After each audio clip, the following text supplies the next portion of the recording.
Optimal health for high performers. This is the Health Upgrade Podcast with Dr. Nawaz Habib.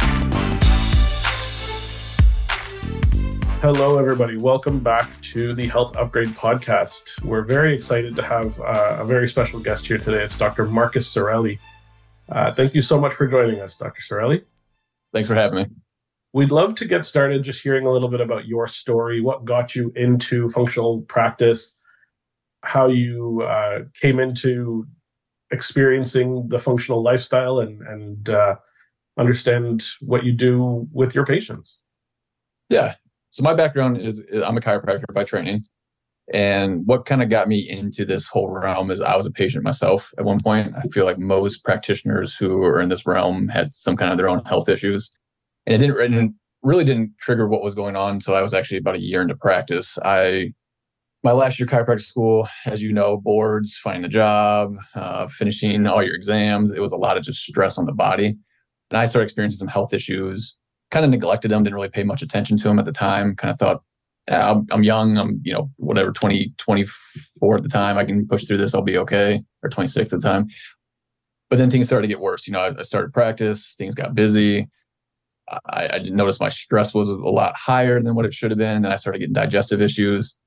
I had gone to actually conventional medicine first, which I don't know why I did that, but try to get an idea of what was happening, what was going on. They ran a couple of tests on me and said, hey, nothing's really shown up on here. There's not much we could do. Take some Miralax, move on. That was basically what they told me.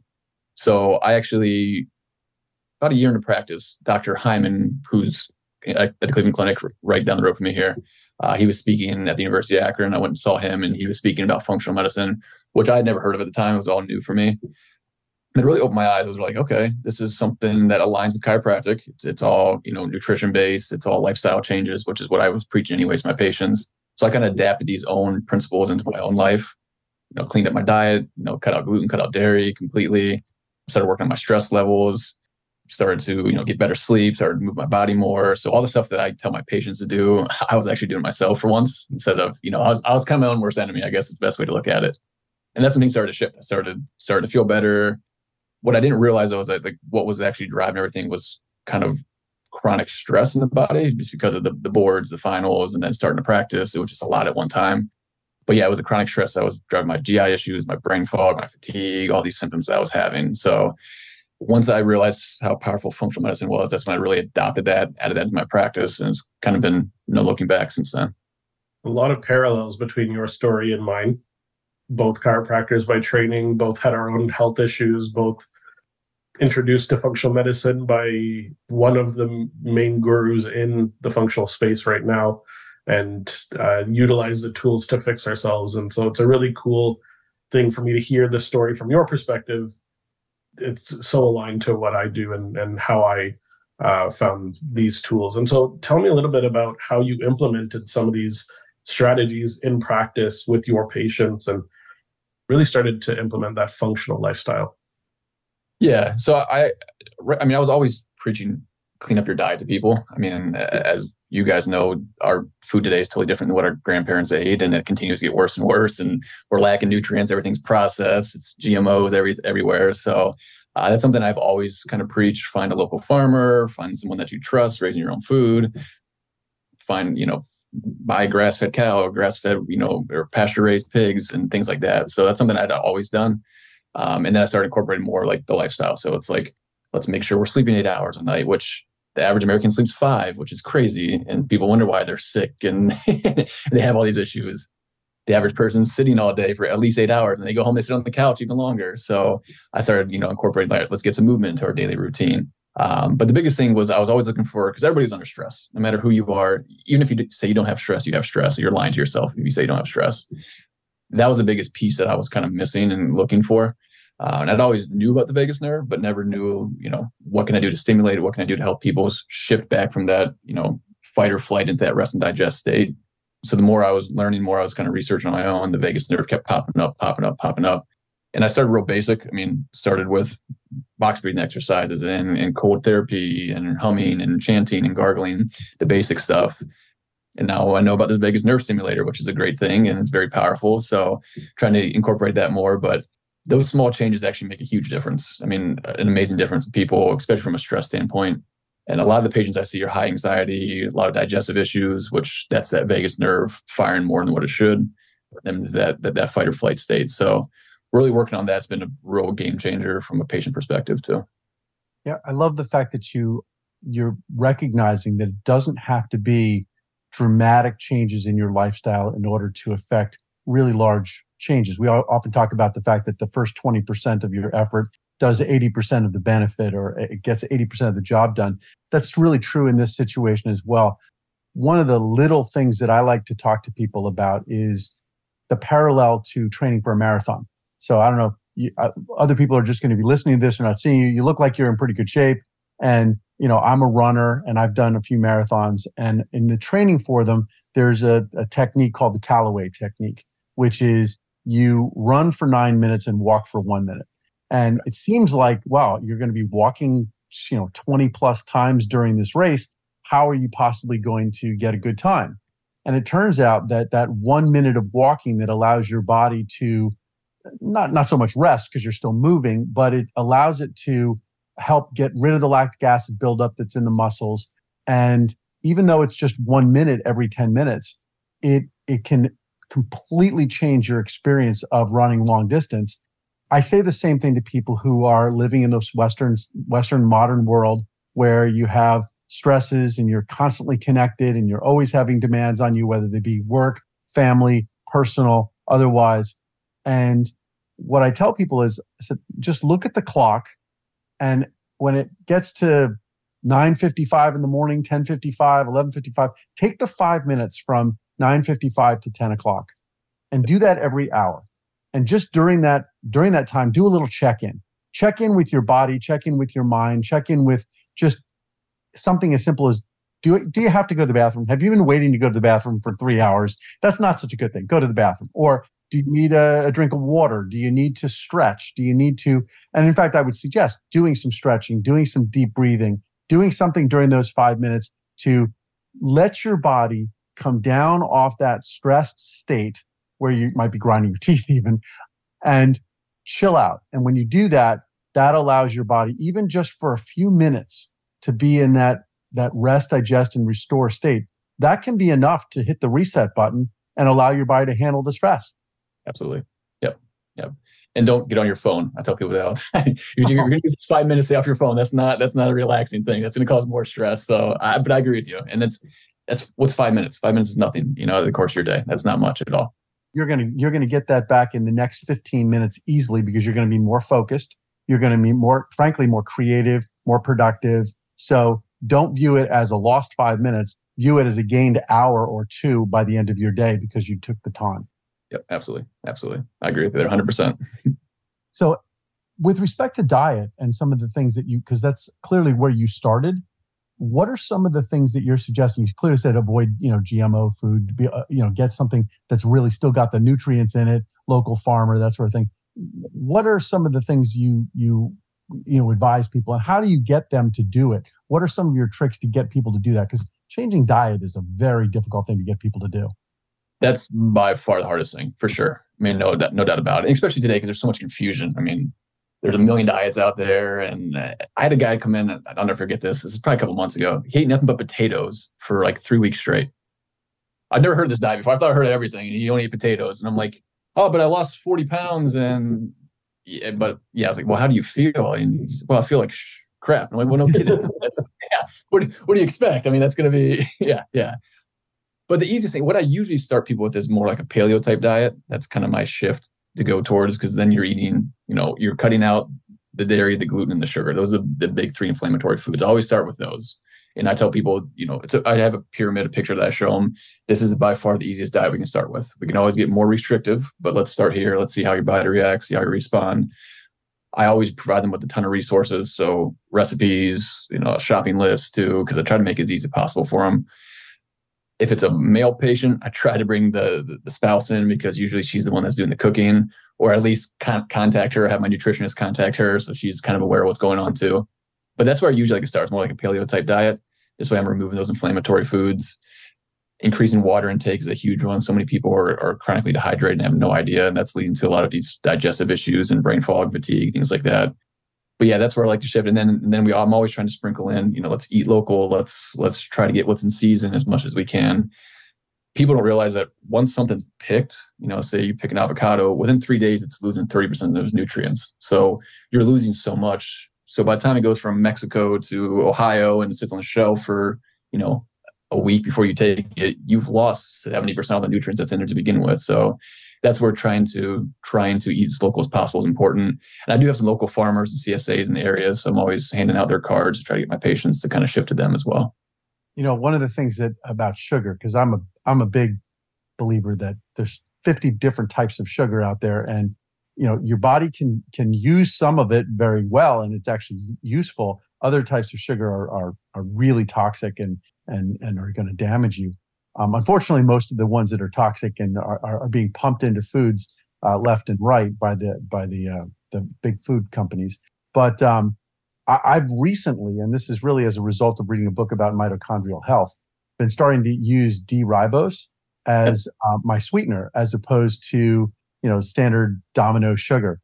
And I found that it has had a really positive effect on my endurance. My when I've been running, I've noticed, as I get older, I'm approaching 55. It's the first time I've actually said that. My endurance is starting to drop, and I still try to do 8 to 12 miles a day, but I can tell that I have to break it up because I can't do that all in one run anymore the way I used to. But just within the last several weeks to a month now, where I've been choosing D-ribose as my sweetener and trying to avoid all others, my endurance has gotten better. I'm getting to the point, back where, hey, I'm just going to go out and do the 8 miles right now, get it done. And that's been pretty exciting. So I'm glad to hear that you're talking about the importance of sugar, but, getting people to switch away from using table sugar and artificial sweeteners and other things, just to using something as simple as D-ribose, which is critical for so many different things in your body, seems like a pretty good thing to add in. Yeah, absolutely. And these kind of go back to what you said. These food manufacturers, they know what they're doing, right? They're making these foods as addictive as possible because they want people to keep buying them and using them. And that's where that sugar comes into play. And we've seen the studies now. Sugar is more addicting than cocaine. We know that. I mean, it's been proven over and over again. So it is. It's sad that it's come to this point, but it's the big food companies. They're doing it. They're getting people addicted. And then once you're on that roller coaster, it's hard to get off. It really is. Very difficult. Very difficult. Just maybe a question for me, because I'm relatively new to using it. Cooking with D-ribose. Any reason why it can't be used in cooking? I would think not, but just wondering if you guys have any information about that, or if a listener out there wants to write back to us, we'd appreciate it. But any thoughts on cooking with it? Does it chemically change in a way that would be a negative? That I'm not aware. I mean, from a high heat standpoint, it depends on how high you're taking that heat when you're cooking with it. I can see it maybe denaturing it a little bit, but I'm not 100% familiar with that one in terms of what it would change. But that's anything. If you heat up too much, you're going to change it structurally and chemically. So, but I'm a nerd, so I'll probably look this up now that we talked about it. So. That's great. Appreciate that. Yeah, I don't honestly know myself, but I'll concur that if you go too high heat, it'll likely trigger some change. But that, again, both of us are nerds, and we're both going to look this up right after we finish the call. Any other supplements that you tend to suggest to people to use? I know anti-inflammatory things are big and really important, but any others that you have out there, or even within the anti-inflammatory world? Yeah, I mean, so there's always a handful of supplements that I like to use. I mean, if there's like 3 things I can use the rest of my life, it'd be magnesium, B vitamins, and vitamin D. Those are your big nutritional deficiencies. That's what 350 different reactions magnesium's involved in. Vitamin D's and 300 different reactions. B complex are involved in I don't know how many different reactions, but they're pretty much in everything. So those are kind of like my big 3 that I use on a lot of people. And then I do a lot of testing too to figure out, okay, nutritional deficiency wise, what's showing up. Omega-3s is another good one. I know it's a big topic right now because Cleveland Clinic said they're not good for you apparently, but with how many omega-6s people are eating nowadays, you need that good balance. Omega-3s get you back, especially hormone, brain health, cholesterol health. So But I like to use testing to give me a better idea. Okay, what actually does somebody need in terms of getting things back? I do a lot of gut work too. So, depending on what shows up on stool testing, I'm using certain supplements for that. But like I said, if I use 3 the rest of my life, magnesium, vitamin D, and some kind of B complex. I'm going to guess that we do very similar testing in our practices with our patients. I know for a fact you use a very similar stool test, the GI map test, for gut testing. I'm a huge proponent of that one myself. What testing do you use to help identify some of those nutritional deficiencies? Yeah, so Genova has a really good test called the Nutri-Eval. I'm a big fan of that one. That one shows your most common nutritional deficiencies. So it'll give you a better idea of what's in the body, what's not in the body. I do organic acid testing too. So that kind of gives me some better ideas of where deficiencies might be. Those are kind of my big 2 go-tos for those things there. Yeah, I'll completely concur. I'm on exactly the same page as you. They're great tests. They're great to know deeper down, right? We often get these patients come in with blood work and they're like, hey, I have LDLs here and hemoglobin A1C is here. And we see that there's some imbalance, but nothing is off in a place where it needs to be diagnosed as a major condition.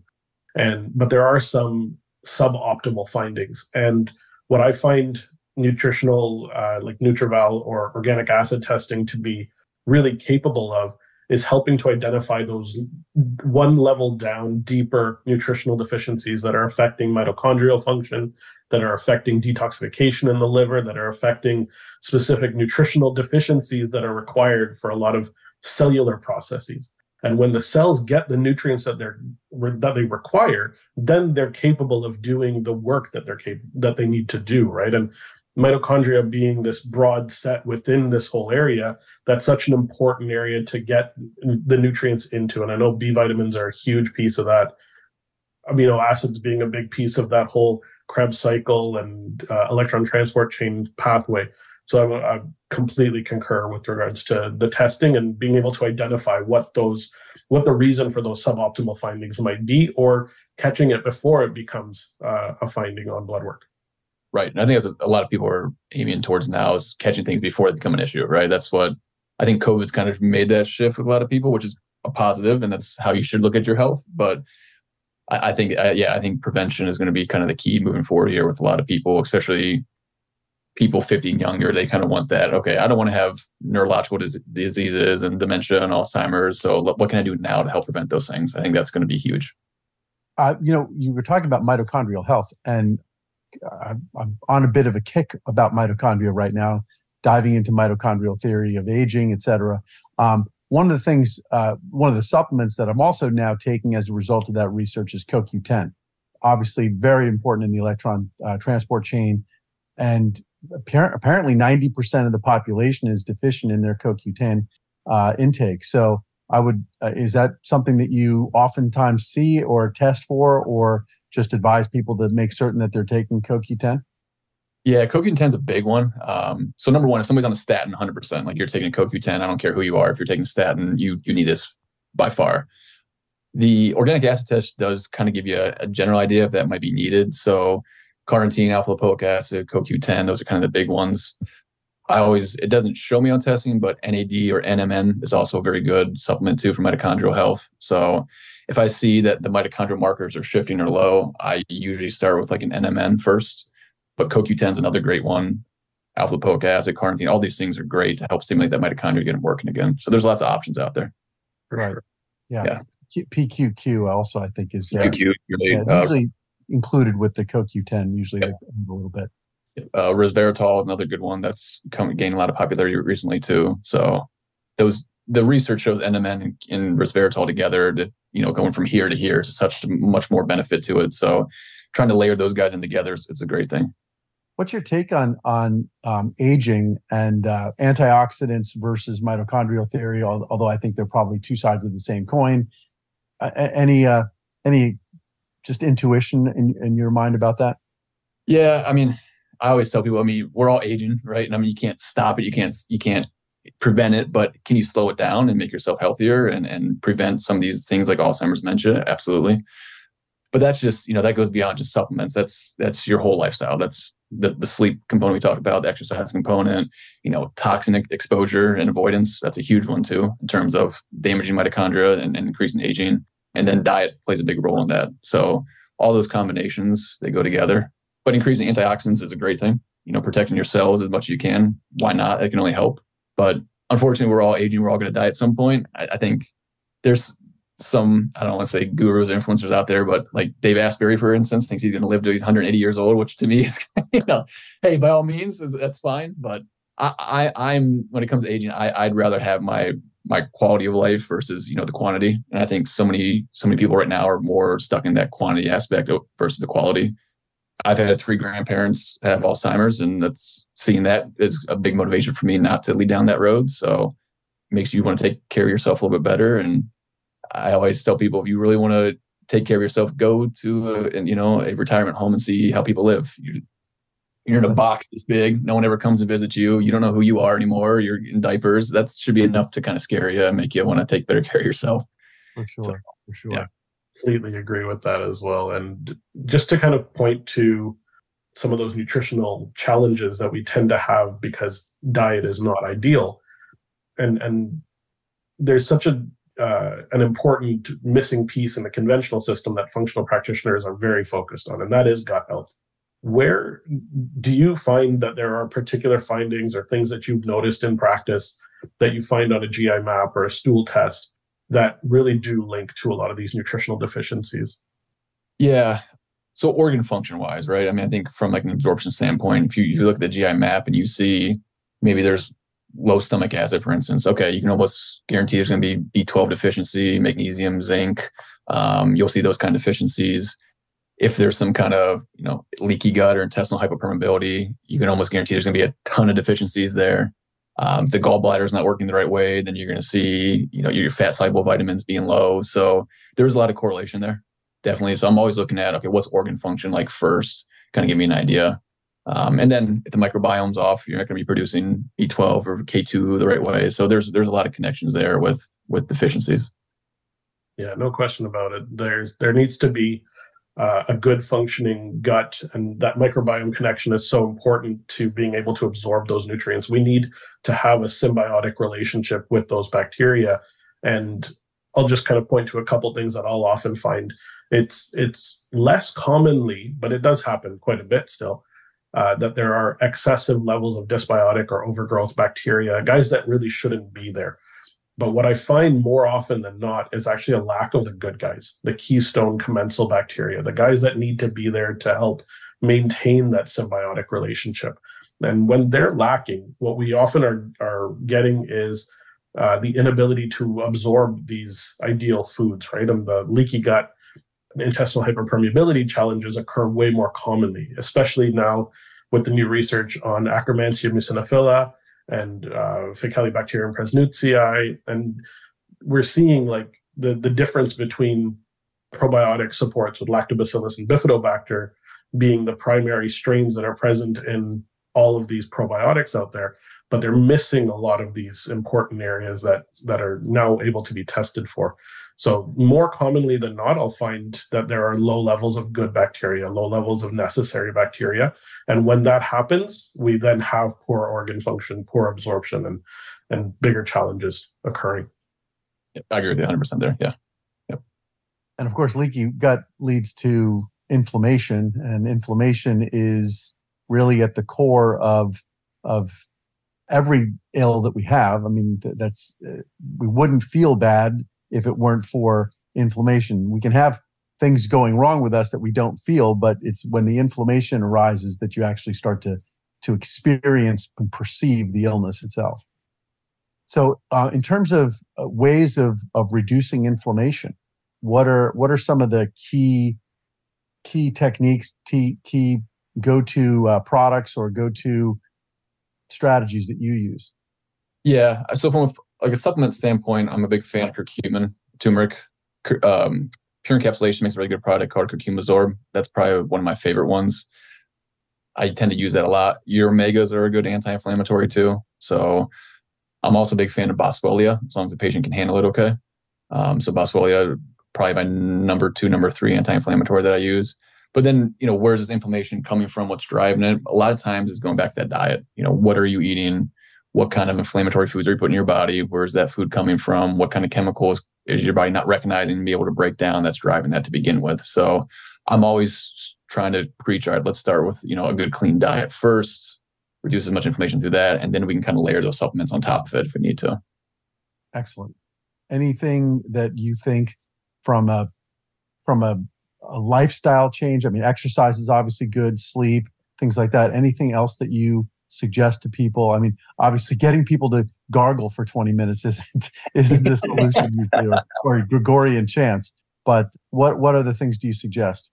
Yeah. So kind of going back to even that vagus nerve shift and back from an anti-inflammatory standpoint, take your nice hot shower, the last 30 seconds to a minute and a half, end it with cold. That's an easy, simple thing that you have to build up to, because I know it's a little painful at first and nobody likes that, but that's an easy thing to add in. And then I'm a big fan of doing some kind of breathing exercise too. And really, you don't need much, 5-10 minutes a day, some kind of breathing exercise, kind of shift you back into that rest and digest state, which is also going to help reduce some inflammation in the body.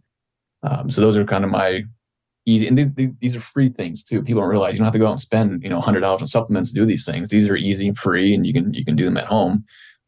It's sort of that Paleolithic diet extrapolated to your whole existence, recognizing that most of what we do in our lives, from what we eat to how we exercise to how we sleep to really even our social interactions with other people, all of those things are just different and have changed over the last 50 years. And I'm a big, I'm with you. I've often said that these phones, they're the reason why we're seeing this massive upshift in fibromyalgia and chronic fatigue and all of these other things. It's diet. Yes, but it's also this having to be on 24/7 because you're instantly connected with everybody, but at the same time, you're removed from them. I watch my own children sit around when they have friends over, typing on their phones while their friend is sitting right next to them. And I think to myself, that's not a human interaction. That's just bizarre. And I feel as if we get back to that sort of paleo lifestyle of, hey, go see your neighbors, go sit down and talk to them, eat, as you said, food that a local farmer produced that was picked yesterday and you're eating it today. Those things are, if we can get back to that lifestyle, sleep when the sun's up, sun down, and wake when the sun's up, that sort of thing is going to be a lot more healthy for our bodies, because that's how we evolved. We evolved in that kind of environment. We didn't evolve to be, sitting up at midnight, typing away on a computer, staring at a screen that's 10 inches from our face for hours on end. That's just not normal. Yep. And I think you saw a big shift for that, kind of, not to go back to the COVID thing, but now people working from home, right? I mean, you used to go in 9 to 5, you'd be done, you go home, work's done for the day. Now it's people don't turn it off. They're working until 10 o'clock at night, and they're more stressed than ever because they feel like they can't be turned off. It's just, there's the next deadline to meet. There's always something to do at work. So it's very dangerous. That working from home thing is, people think, oh, it's so much more convenient. But at the same time, what are they really saying that it's convenient for? It's convenient for doing more work. It's for rolling out of bed and not even having a chance to take a shower, or have a decent breakfast because you're in front of a Zoom call, and doing things that just Mother Nature didn't intend for your body and your metabolism and your mind to deal with. You need to have that downtime. You need to have that time of walking a mile to go see somebody because you need something. We don't do that anymore. We order it by Amazon and it's airdropped to us by a drone. I mean, that's not the way. It may be convenient. It may be efficient. We got to find ways to either get back to the way we were, or if we can't do that, and I recognize that most people are going to say, well, that's just, that's like being a Luddite. We're not doing that. But then let's find some ways that we can at least incorporate some of that efficiently into our lives so that we can be more productive and healthier. So, I realize we talk about that a lot, but social interaction is a big key to that. Having positive social interactions with people. Absolutely. My wife and I, we were in Europe not too long ago, and you see more of that lifestyle there. People aren't as nearly connected. you're averaging 12 miles a day, if not more than that. And people are sitting down, they're having their coffee. They're taking an hour and a half to drink their coffee in the morning. Then no one's in a rush. Their food's local. So, can we still adapt those principles and still function as humans? Yeah, absolutely. Why not? It's just the stress, I think, of the American lifestyle. I think it's a lot different here than you would have in other parts of the world. And like you said, we have to go back to those things, or else we're going to continue to get sick, and no one's going to get better. So, which is job security for us, but it's not a good thing for the rest of the world. No, it's interesting to see the types of diseases that people are complaining about having now that just don't exist in places like South America and Africa and Southeast Asia, where people have a much more, what we call sort of a third world lifestyle, but it's more the original lifestyle of, not being connected by phone so constantly, not eating processed foods, not eating, not staying up, with electric lights until, 1 o'clock in the morning in front of a computer. They're living a different lifestyle, and they're not getting fibromyalgia. They're not being diagnosed with chronic fatigue. It's non-existent in those communities. As migraines and gastrointestinal problems like IBS, they just don't exist. Depression and anxiety levels are nowhere near as high. We have levels in the United States right now where I think depression is 1 in 10 and anxiety is 1 in 5. That's a terrible plague, if you will. And we need to figure out how to break it. And I don't think the solution is going to be accepted to simply change everything back to the way it was in the 1840s. I think what we need to do is figure out ways in which we can, using technology or using, just knowledge, shift our bodies back, even if we don't have to shift back entirely. Yeah. And I don't know that working from home is the solution. No, it's making things worse. It definitely is. So do you see a lot of that in Ohio where you are? I mean, obviously we're in 3 different locations: Toronto, Florida, and Ohio. Do you see that? And when you talk to your colleagues in other locations, do you see a difference of the problems that they're dealing with, or is it just everywhere at this point? No, I mean, it is everywhere. I mean, granted, it is everywhere. I mean, kind of across the board, I would say, yeah. But being in Ohio here, I don't know what it is. We get 120 days of sunlight a year. I mean, it's nothing crazy compared to where you're at in Florida, right? So you're seeing a lot more vitamin D deficiencies here than you would see down there. So, more seasonal depression. So that kind of drives some of that, or more, vitamin D deficiencies, which can affect everything from immune health to mental health. So I think geographically where you're at, you'll see some different problems, but across the board, it's kind of everywhere in the United States. Sort of hoping to hear you say, though, no, in the Midwest, it's a little better than I hear that it is in New York or so, but I think being down in Florida, everybody's in like swimsuits year round, so they're taking better care of themselves, right? As opposed to here. Although, I will say, our response to COVID was different from other places, and I'm not sure it was necessarily the political decisions. It may have just been the weather. It may just have been the fact that people went outside and got more vitamin D as a result of sunlight than they did when they were, afraid to go outside even during the summer up in the Northeast and in the northern country, or states. So I don't know if that's the reason. I mean, there's all sorts of politics around it. We don't necessarily have to get into that, but right. But it was interesting to see that sunnier states tended not to have as bad a problem as some of the states that might not have gotten the same amount of just vitamin D. Right. Absolutely. What are some of the lifestyle struggles that you think people that are kind of the low-hanging fruit? The couple of things that people could do, tools they could implement to get themselves up, moving, and just feeling a little bit better. I like to focus on that low-hanging fruit on calls like this. Yeah. I would say, sleep. That's just it's something that we all need to be doing. We need to be aiming for that 7 to 8 hour window. Most people around that 5 hour window. So that's something easy that you should be doing anyways. So I always tell people 8 hours, at least give me 7, but try to aim for that 8 hour mark.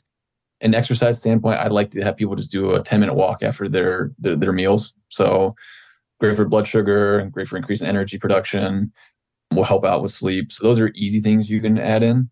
I also try to get people to clean up some of their, whether it's a male or female, like beauty care products too.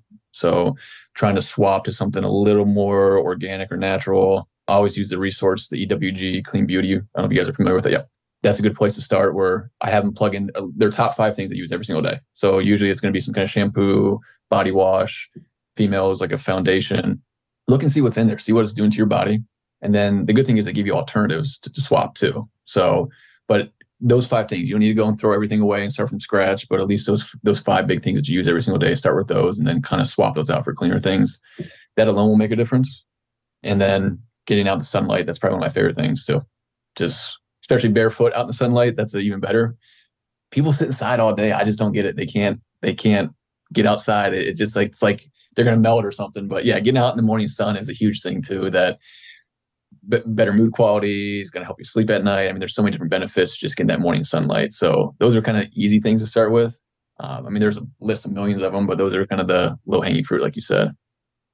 What are some of the stories that you can share with us about when patients adopt the suggestions that you give them, and how, some miraculous turnarounds that you've seen? I mean, we've had a few other people on the podcast who've shared some pretty remarkable stories. So, the good and the bad, if you can give us a few that we can sort of dig into and think about and talk through a little bit. Yeah. So I just had a patient last week. I love this story because this is a great one. 24-year-old female. She's a firefighter here in town. One questionnaire that I always use is called the ACE study. I don't know if you guys are familiar with that at all. It's a 10-question questionnaire. It looks at the adverse childhood experiences or exposures. So it's 10 things you're exposed to as a kid. So, verbal, physical abuse are on there, parents being divorced, someone using drugs in the house, things like that. So I use that to kind of as a screen to give me an idea, okay, how much childhood issues am I going to have to work through and deal with, and how much can I actually help this person too? Because sometimes I have to use a therapist or a counselor to help me out with some of these things in order to get to true healing. But she scored a 9 out of 10, which is very, very high, very high. Parents were divorced, physical abuse, mental abuse. Mom was a heroin addict, I believe, crack addict, I can't remember. But so anyway, she came into me, and being a firefighter, obviously her schedule is kind of all over the place, but she was diagnosed with POTS. So that's a big one, which I see that more as a neurological issue, to where that fight or flight, again, kind of overreactive nervous system is not working the right way. She was waking up in the middle of the night. Her heartbeat was absolutely insane all the time. Difficulty breathing all the time. She was having chronic fatigue. So she wanted to do all this testing. She's like, I want to look at this. I want to look at this. I want to look at this. I said, no, let's not do any of that. Let's start with a couple of vagus nerve exercises. I'm going to give you some salt, and we're going to give you a B complex. And that's all I want you to talk about. She thought like I was the craziest person on earth. She's like, what do you mean? This is all you're going to give me? I want to do this, this, and this. And I was like, we got to get the foundations down first. I think I started working with her about 2 months ago. She came in last week. She's like a totally different person. She's like, I don't know what you did or what's going on in my body, but I'm sleeping through the night. My heart rate's normal. I'm not getting up and almost passing out anymore. I can actually digest my food. And that was just like, I was like, okay, now we can do some testing. You want to do some testing? Now we can look at some things and kind of give me an idea. But yeah, just the basic stuff. That's one of my favorite cases. From a digestive standpoint, I see a ton of people who go to the bathroom 10, 15, 20 times a day, and they come in, now they're going 1 to 2 times a day. It's consistent, bowel movements. Those are the fun cases, the ones where you're changing somebody's life and they're not planning their whole entire day around where's the next bathroom, things like that. So I like those cases. I do a lot of fertility cases too. So, I always joke around, like I like getting females pregnant, not that way, but, helping you, have a baby inside you. So those are cool things as well. So, but then again, kind of answer your question, there's those cases where people don't get better, right? And it could be something more underlying that we're missing, like some kind of mold toxicity or a Lyme disease, or it could be as simple as people aren't listening to you. They're not following your advice. They're not doing the basic stuff. Or I'm taking the supplements, but I bought them off Amazon or CVS instead of the ones that you recommended, which I know aren't good quality. So it's hard to wrangle patients in, but I know when somebody comes back and they're not better, there's either the patient's not listening, they're having a hard time following through, or there's something else going on a little bit deeper that we can't see that maybe needs a little bit more testing. So there's always challenging. And I always tell people too, you're kind of like an onion. As we start peeling away layers, we'll find deeper and deeper stuff that we didn't even know was there until we start actually working on these kind of basics first. That firefighter story reminds me of 2 cases. One is the case of and they both happen to be related to guests that we've had previously. But we had a guest on from Oregon, and he had a patient who had been dealing with for a long time, who had fibromyalgia, and he had really gotten her to the point where her symptoms were really at that point largely dealt with. She was managing very, very well. And it was as a result of a booster shot that she got, just completely dysregulated her. And she was back to square one. Her body was worse off than she had really ever been. And he was at a loss for how to manage it and he was really scrambling until he started using a vagus nerve stimulator with her. And what he found was, I asked him, I said, did the vagus nerve stimulator completely fix the situation? Was it a 20% fix? Did it just kickstart things? He said, no, it was probably about 60 or 70% of the problems that she had were resolved with the vagus nerve stimulator, but it didn't do everything. But what it did do was it made everything else that we were doing work. Whereas none of those things were working prior to using the vagus nerve stimulator because the fight or flight system was so strongly engaged that it was impossible to affect any benefit with other things that should have been helpful. And I that really stuck with me because it was, as you said to the patients, like, let's get the foundation working first. Let's get that fixed. And the way I think about it is, if you're trying to go from point A to point B, and you find you can't get there, it might not be anything about you. It might be the fact that there's 100-mile-an-hour wind that's blowing in your face as you're trying to get from point A to point B. Let's turn that off first, and then you'll find that actually getting from point A to point B is just a matter of walking. I mean, it's not that difficult. So I'm interested in that. I think the other case that I find really interesting. Sorry about the dog barking in the background. I am at home, but one of the things that I find, was we had a nurse practitioner who has joint hypermobility, Ehlers-Danlos syndrome. And she was really a textbook case of all the different problems, neurologic, physiologic, digestive, reproductive, that come along with that. And when she was introduced to vagus nerve stimulation, she sort of sought it out. She herself had already figured out that was going to be beneficial. But it had such a transformative effect on her, everything from food sensitivities to hot water-induced POTS to, frankly, she ultimately was able to get pregnant and have a child. And she credits all of that to literally getting that basic state of her body into a different mode. And once you can do that, anything else is possible. Absolutely. Yeah. Yeah. And that's, you can't heal in that state, right? Clearly. Can you get a little better and see some improvement? But yeah, if you're not shifting your body all the way back to where it needs to be, you're never going to get 100%. Yeah. Unfortunately, I think a lot of medications that are out there right now are designed to mask symptoms as opposed to truly get to the underlying problem and fix it. And I think that masking a problem is impossible if it's like trying to put a Band-Aid on a stab wound. It's not going to work. The problem goes much deeper, it's much bigger, and it's not going to help. So I'm a big believer in getting to that root cause, which I know is sort of at the core of what you guys do. But I think that we have to identify what that root cause is. So for me, the root cause is sort of this triangle, if you will. You have the autonomic nervous system, you have your immune function, and you have your mitochondrial health. And when you bring those three things together in homeostasis, then you've got you're in parasympathetic mode, you've got your immune system doing all of the homeostatic tasks that your immune cells are supposed to be doing. And that's something I think that a lot of people don't realize, is the role that the immune system plays in your health goes far beyond. In fact, it's actually really probably 99% not associated with fighting pathogens or otherwise, or healing from injury. It's maintaining the proper function of all of your tissues in your body, whether it's your brain, your digestive system, your liver, your heart, your blood vessels, even your bones. all of that is really being maintained by your macrophages. They're members of your innate immune system, and we talk about it a lot. But getting them to function properly and getting them to be able to function properly because you're in oxidative phosphorylation, it's working very efficiently. Your mitochondria are not under stress.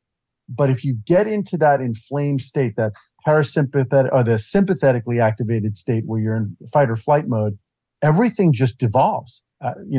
It's just a state that if you're in that mode for too long, you are going to be ill. You are going to have problems. Your systems are going to be degenerating. You could make yourself prone to all sorts of different conditions, even beyond things like fibromyalgia. I mean, to really horrible degenerative neurological conditions and cardiovascular health problems. And it's so simple that if you can move yourself back out of that state into, and it's not always easy to do, but if you can just do that one thing, 70-80% of your problem is going to become, if not resolved, it's going to be easier to solve. It's going to be responsive to other things. So I know I just ranted there a little bit, but I love it. I love it. So any other stories of patients that you've seen where something, maybe a challenging situation where doing that, what I just said, isn't enough and nothing changed. And it wasn't simply because they weren't paying attention. Was there something, that's been sort of a really stickler case that you solved, and here's the interesting way it got solved? Yeah. So there's another guy that comes to mind. He's like a 48-year-old male, high executive. Him and his wife went swimming in a lake. They were traveling. They were stopped at a lake here in Ohio. They went swimming. And ever since then, he was diagnosed with chronic fatigue. He got super sick. He was a banker. I'm trying to remember. He worked at a bank. So executive in a bank. His fatigue got so bad, lost his job. Started working at McDonald's because he couldn't hold down a job. Lost that job because his fatigue was just so bad. The symptoms he was having digestively. He went from neurologist to all these doctors, Cleveland Clinic down to Mayo. I mean, you name it. He's basically lost all his money trying to solve this thing.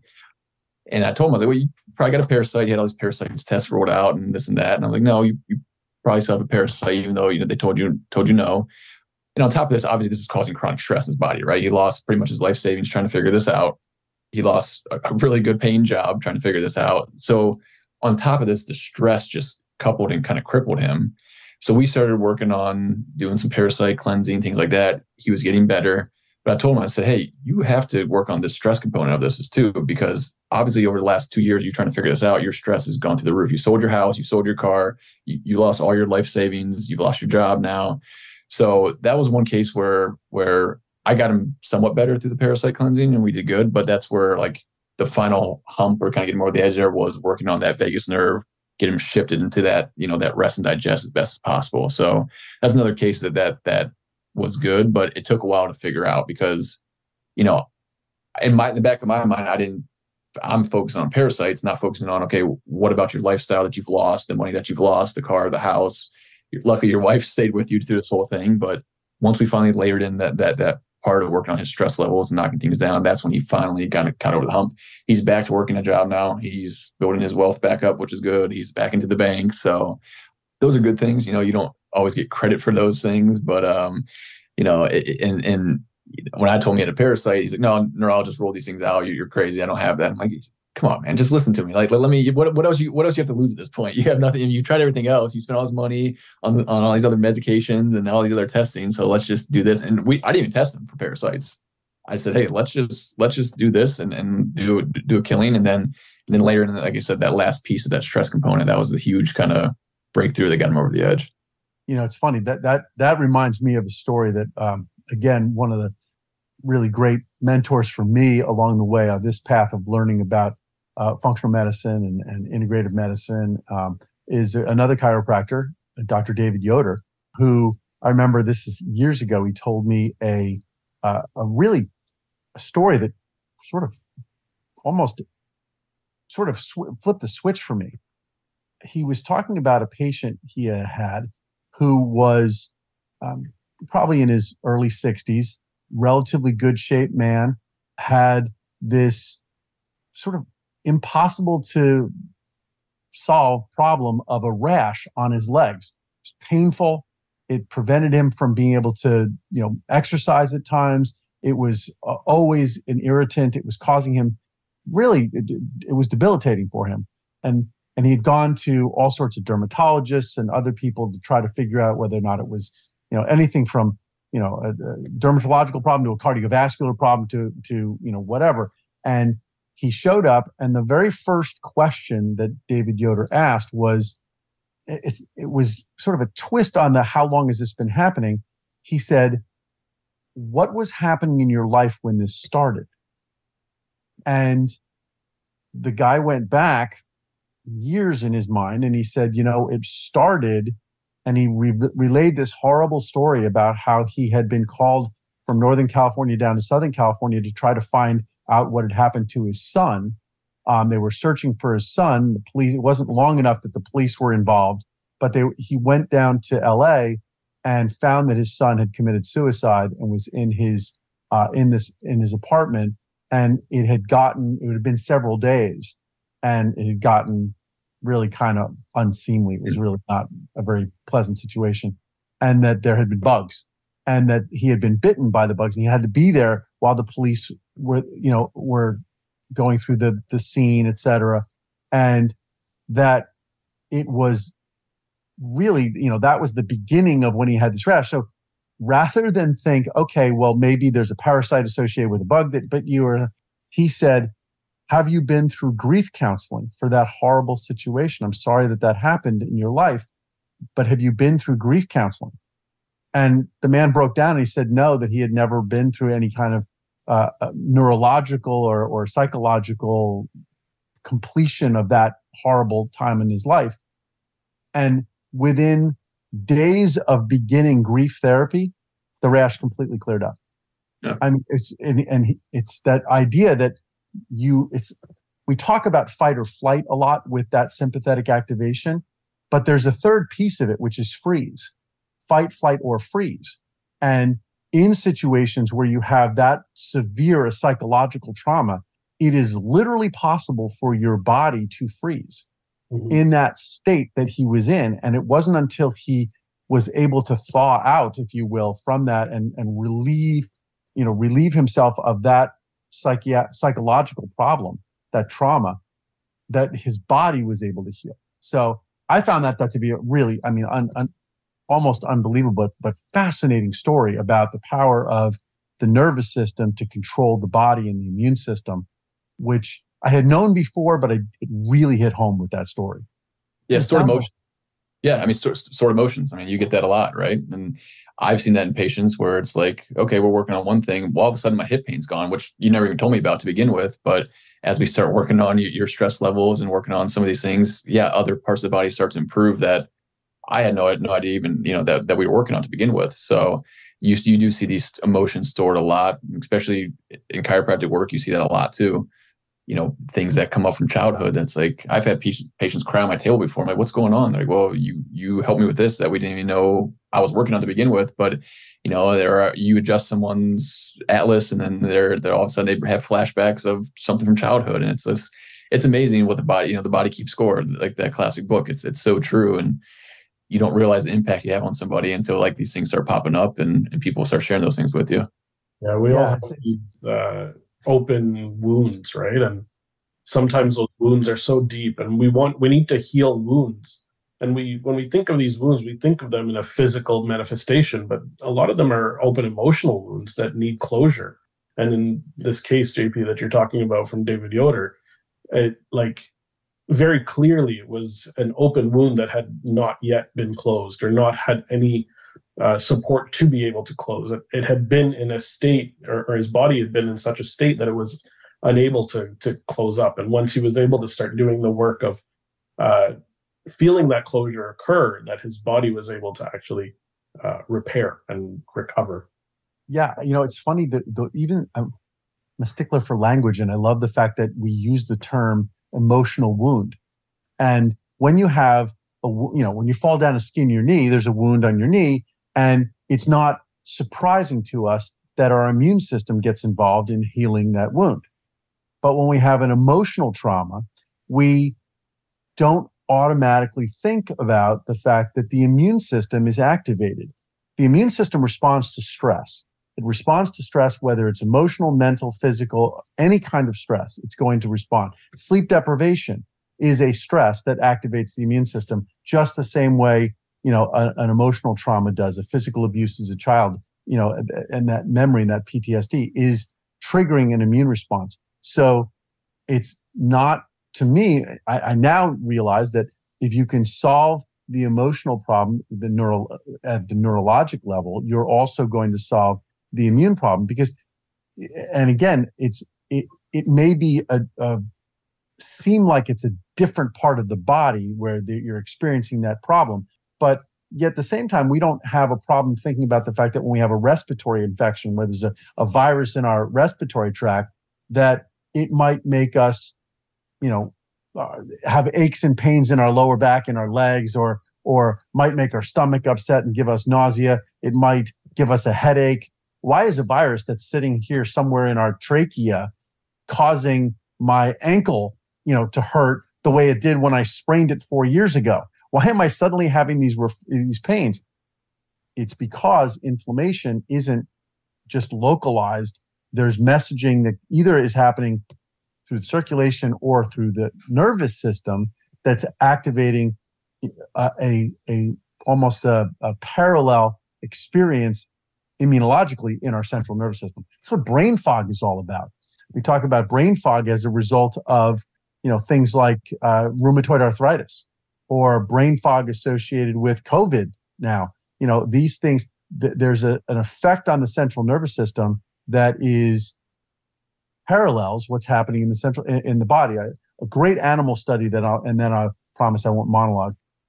Great animal study that I really found fascinating was that if you take LPS, lipopolysaccharide, a potent trigger of the immune system, and you inject it into the abdomen of an animal, the threshold for having a seizure is lowered, so that it becomes easier to cause a seizure in an animal. And that's a central nervous system thing, having a seizure, and yet it's inflammation in the belly that's triggering, making that more possible. So no question, inflammation that's peripheral can go central, and central inflammation can then lead to peripheral problems. That's why 90% of people who have fibromyalgia, which is all about pain, oftentimes have unresolved childhood abuse, either physical or sexual abuse as a child.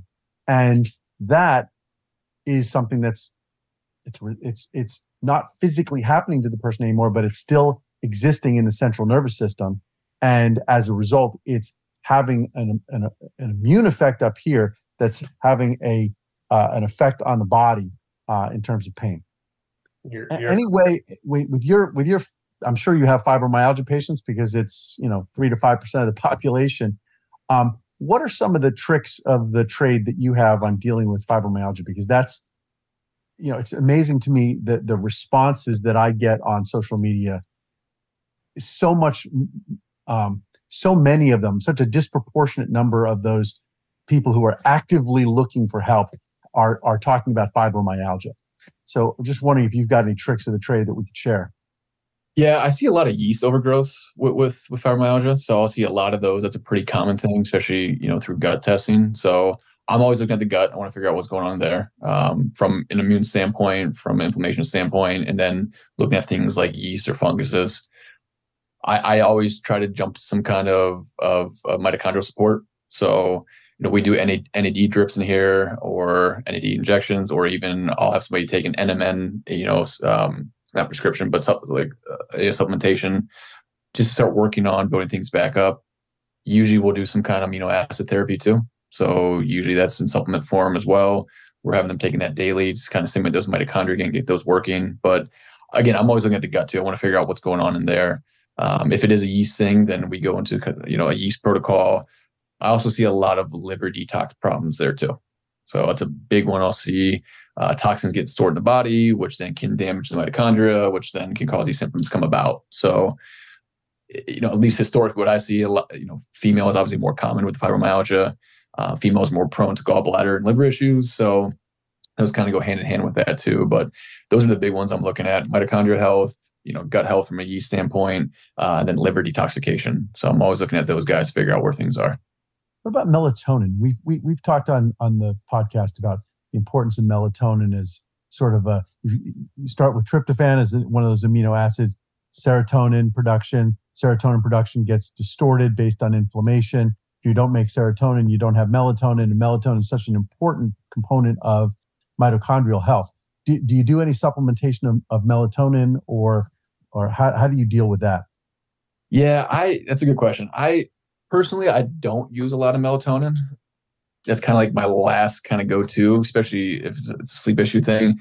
Now, if I run a Dutch test on somebody and I see their melatonin is completely, gone and depleted, then sure, there's a time and place for it. But I like using 5-HTP. That's just for any kind of brain issues or any kind of sleep issues. I tend to jump to that first before I jump into going and then using the melatonin. But there is a lot of positive research come out about melatonin recently. There isn't that negative feedback loop, so you can't overdo it on melatonin, where people thought that it would actually shut down production naturally. Now that we know that's not true. But do I personally use a lot of it? I don't. If I travel and I have jet lag, I'll take melatonin, but that's a different situation. But you're using 5-HTP, which is it's actually two steps up, but it's one important step up from melatonin, and that's just two steps up down from tryptophan. Do you do a lot of tryptophan supplementation? Depending, yes and no. So I would turn to like my organic acid test for that to kind of give me an idea where things are, because historically patients seem to do a little bit better, and from absorption standpoint, they seem to do a little bit better with 5-HTP, and that's why I kind of jumped at that over the tryptophan first. But it's patient dependent too. Like if someone comes in and, hey, I feel crappy on 5-HTP, okay, well maybe we can try some tryptophan and see how you do. But yeah, I don't always jump to that, but that's kind of my go-to when I'm dealing with kind of some kind of brain issue, whether it's trying to increase serotonin production or melatonin production. Well, it's also, tryptophan is upstream, but it also the alternative pathway of metabolism will take it down into sort of the pro ROS, or reactive oxygen species promotion, or so it's probably safer to start it at the 5-HTP level. Yeah, there's a lot of alignment here with me as well. I don't use a lot of melatonin as a therapeutic tool. Again, very, very rarely if I run a Dutch and there's almost no melatonin production. But I find the 5-HTP is a great tool. And you mentioned it earlier, but that first morning sunlight, getting out in the sun, getting the serotonin activation occurring, fixing up the gut, because we know that 95% of the serotonin in our body is actually produced as a byproduct of the microbiome, and it resides within the gut. It'll make its way up to the brain, but if we are able to activate that serotonin, activate that circadian rhythm with the light coming into the eye, then and ideally watching the sun rise, watching the sun set, getting that serotonin to melatonin production really working, and utilizing melatonin only when it's absolutely necessary. I'm a big fan of that, so I completely concur. And you can go back, kind of, that's a free thing, right? Watching that sunlight in the morning and the sunset at night, that's something that doesn't cost money. You don't have to do testing for it, and you can just implement it right away. But it's hard to get the people to do that with those things. Absolutely. It's hard to get people to do many things. I've got 4 kids. I know what that's like. Yeah, absolutely. Amazing. Any final thoughts on just supporting the individual kind of responsibility that for those who are listening today, anybody that feels like they're struggling, but they're almost ready to make that shift to take on that responsibility for their own health? What are a few points that you can give them to say you're capable and you should absolutely do it? Yeah, I mean, no one's going to care more about your health than yourself, right? I mean, your doctor won't, your spouse won't. So ultimately, when you're ready to make that decision, I think it's a good thing to have, whether it's a health coach or a functional medicine practitioner or somebody there to help you through that process, because it's a lot. I mean, you're like drinking through a fire hose sometimes when you try to start implementing these things. So having somebody that can help you, guide you through baby steps, let's start increasing our water intake. Let's start cleaning up our diet. Let's start cleaning up, our beauty care products. So I think it is important to have somebody to work with And that can be in any realm, like I said, a health coach or functional medicine or, a nutritionist, whoever it is. But having somebody that's going to examine your whole life, though, not just one aspect, not just looking at your nutrition, but looking at, okay, are you sleeping? Are you exercising? Are you doing those right things? So I tell people that, I have somebody that I work with. I think coaches need coaches and doctors need doctors because, we're our own worst enemies sometimes. So I don't think it's not shameful to ask for help or have somebody guide you through these things. If you're ready to make that change, it's great. But again, ultimately you're going to be the one that's going to be making these things. I can tell you to do everything under the sun, but are you going to actually be willing to implement these things and actually do them? So if you're there ready to make the change, that's a perfect time. And that's where meeting somebody halfway is a good thing too. Harkening back to that sort of 80% of the benefit comes from 20% of the things you do, and boiling it down. So as we're just talking about now, it's difficult to get people to start.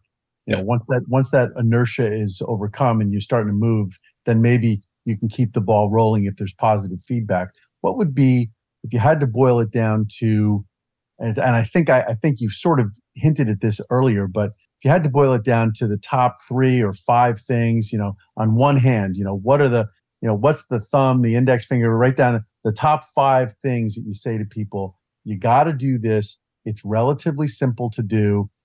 Maybe it's walking around with a water bottle and making certain you're drinking from it all day. Maybe that's one. But what are the 5 things that you would say, these are the easy things to do? You're going to get a huge percentage of the benefit that we're looking for out of just these simple 5 things. You could put it on a slide and put it on Instagram and say, this is all the teachings you need. Just do these 5 things. Sort of like, so Hippocrates said, all first, food is your first medicine. Just make food. What is it for you? Yeah. So hydration would be number 1. Not in no certain order, I should say this. So, but hydration would be an easy thing. So start your morning with some good water, add some lemon, salt in there, make sure you're getting the proper hydration. That's an easy, simple thing to do. Make sure you're drinking water throughout the course of the day. Clean up your diet. So that would be, again, trying to eat as much local food as possible, reducing as much processed inflammatory food as you possibly can. Number 3 would be sleep, making sure you're sleeping that 7 to 8 hour window every single night. Number 4 would be, let's move your body daily. So whether that's a walk after dinner, whether it's, I'm not a fan of CrossFit, but whether it's CrossFit or weights or whatever it is, something to move your body every single day is another big one. And then number 5 would be, okay, let's work on stress. So whether that's vagus nerve exercises, whether that's talking to a therapist or a counselor or whatever it is, something you do have to manage your stress. And I had to add in, if I threw in a pinky on the other hand, I would say watch toxin exposure too. That'd be my number 6 thing. Those are great suggestions. And along the lines of the 5th one where you said reducing stress, I'm a big believer in getting out and being with friends, being with family, spending some quality time with people in a non-stressful environment. That's what villages were like in 150 years ago. People walked down the street and just spent time talking to somebody. I know they had a lot of other things that they had to do with their lives, but they had the time to eat with their friends and family. They spent time, they went to church, they did things that were community based, not all, individual lone wolf things that we're all doing now. So I'm just putting a pitch in for that as well. Yeah, absolutely. I agree with you. That's number 7. If I had one more finger, that'd be number 7.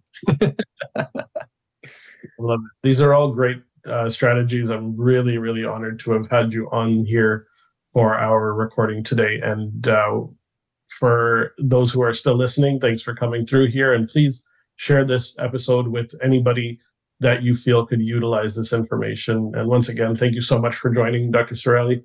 I appreciate the time. Thanks, guys. Thank you.